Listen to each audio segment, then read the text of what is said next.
The vibration of the pendulum was at right angles to my length. I saw that the crescent was designed to cross the region of the heart.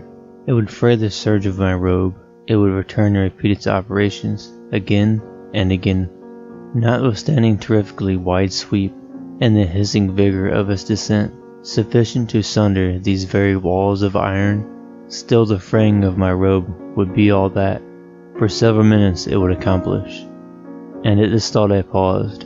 I dared not go farther than this reflection. I dwelt upon it with its pertinacity of attention, as if, in so dwelling, I could arrest here and descent of the steel.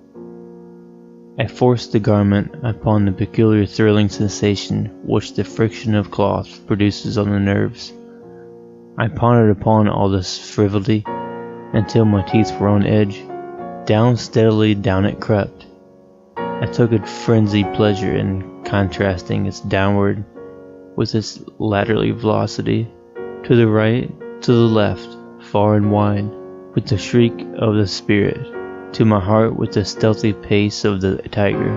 I laughed and howled as one or the other idea grew predominant. Down, certainly, relentlessly down. It vibrated within 3 inches.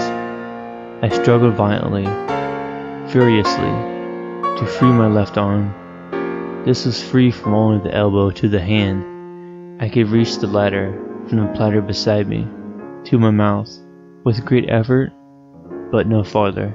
Could I have broken the fastenings above the elbow? I would have seized and attempted to arrest the pendulum. I might as well have attempted to arrest an avalanche.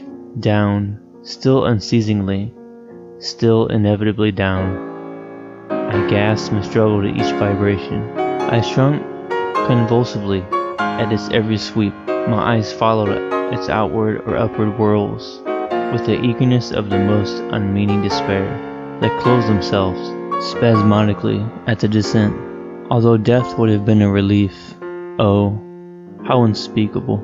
I saw that some 10 or 12 vibrations would bring the steel in actual contact with my robe, and with this observation there suddenly came over my spirit all the keen, collected calmness of despair.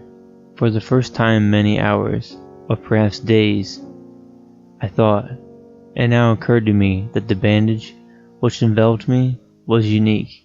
I was tied by no separate cord.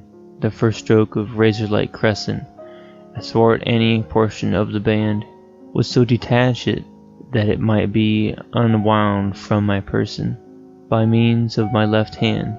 But how fearful, in that case, the proximity of the steel, the result of the slightest struggle, how deadly. Was it likely, moreover, that the millions of torture had not foreseen and provided for this possibility? Was it probable that the bandage crossed in the track of the pendulum? Dreading to find my fate, and as it seemed, my last hope frustrated, I so far elevated my head as to obtain a distinct view, enveloping my limbs and body close in all directions, save in the path of the destroying crescent.